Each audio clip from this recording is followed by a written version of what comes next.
తెలుగు రాష్ట్రాల్లో బుక్ల లొల్లి నడుస్తుంది. ప్రతిపక్షంలో ఉన్న పార్టీల లీడర్లంతా బుక్లు రాసే పనిలో ఉన్నారు. ఏం బుక్లో కాదు, అధికార పార్టీ చేస్తున్న తప్పిదాలపై నోట్స్ రాస్తున్నారు. ఇన్నాళ్ళు అధికారంలో కొనసాగిన నేతలు ఇప్పుడు ప్రతిపక్షంలోకి రాగానే బుక్లు ఎందుకు రాస్తున్నారు?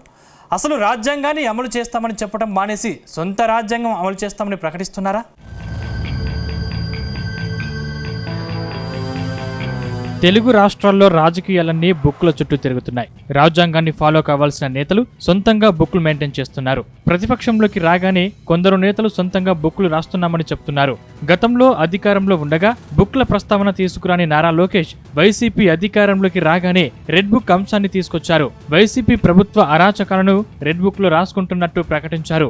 ఏ వైకాపా కార్యకర్తలైతే చట్టాన్ని ఉల్లంఘించి మన ఇబ్బంది పెట్టారో వాళ్ళందరి పేర్లు ఎర్ర బుక్ లో నేను రాసుకున్నాను. ప్రస్తుతం వైసీపీ ప్రతిపక్షంలోకి వెళ్ళింది. దాంతో మాజీ మంత్రి ఆర్కే రోజా తాను ఓ బుక్ రాస్తున్నట్టు చెప్పుకొచ్చారు.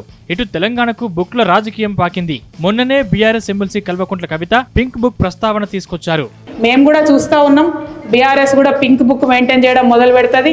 ఇబ్బంది పడద్దు, ఇంతకింత తిరిగి చెల్లిస్తామని కూడా మీకు తెలియజేస్తా ఉన్నాం. తాజాగా మల్కాజ్గిరి ఎంపీ ఈటెల రాజేందర్ కాషాయ బుక్ లో అన్ని రాసుకుంటున్నట్టు ప్రకటించడం హాట్ టాపిక్ అయింది.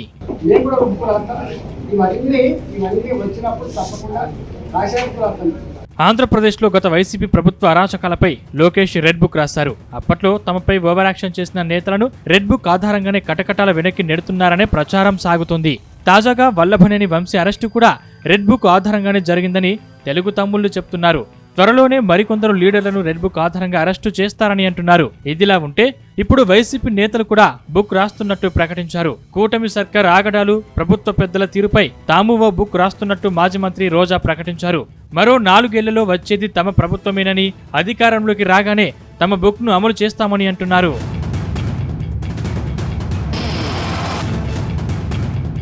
ఇదిలా ఉంటే ఏపీలో అమలవుతున్న బుక్ల సంస్కృతి తెలంగాణలోకి ఎంట్రీ ఇచ్చింది.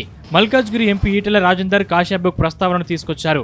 రాష్ట్రంలో కొందరు అధికారుల పనితీరుపై కాషాయ బుక్ లో రాసుకుంటున్నట్టు ప్రకటించారు. కొందరు అధికారులు కాంగ్రెస్ లీడర్లకు అనుకూలంగా వ్యవహరిస్తున్నారని, వారందరి పేర్లను కాషాయ బుక్ లో ఎంట్రీ చేస్తున్నామని చెప్పారు.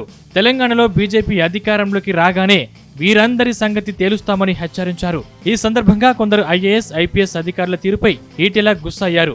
అంతేకాదు, రూల్స్ కు వ్యతిరేకంగా వ్యవహరిస్తే గతంలో ఐఏఎస్ అధికారి శ్రీలక్ష్మికి పట్టిన గతే పడుతుందని వార్నింగ్ ఇచ్చారు. ప్రభుత్వం ఆదేశాల ప్రకారం కాకుండా చట్ట ప్రకారం నడుచుకోవాలని సలహా ఇచ్చారు. కొంతమంది అధికారులు చేస్తున్న పనులు ఎవరికీ తెలియదని అనుకుంటున్నారని, కానీ ఊరుకోబోమని చెప్పారు.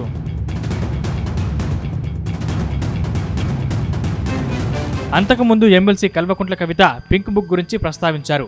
రేవంత్ సర్కార్ బీఆర్ఎస్ నేతలపై అక్రమ కేసులు పెడుతోందని ఆరోపించారు. రాష్ట్రంలో తిరిగి అధికారంలోకి రాగానే పింక్ బుక్ లో రాసుకున్న లెక్కలు తిరిగి చెల్లిస్తామని చెప్పారు. తమకు ఉద్యమం ఎలా చేయాలో, లెక్కలు ఎలా రాసుకోవాలో బాగా తెలుసన్నారు. అక్రమ కేసుల నుంచి తమ కార్యకర్తల్ని కాపాడుకుంటామని భరోసానిచ్చారు. గులాబీ పార్టీ తిరిగి అధికారంలోకి రాగానే కాంగ్రెస్ లెక్కలు తీసి అంతకు అంతా తిరిగి చెల్లిస్తామని చెప్పారు. అటు రాహుల్ గాంధీకి, ఇటు రేవంత్ రెడ్డికి భయం పట్టుకుందని విమర్శించారు.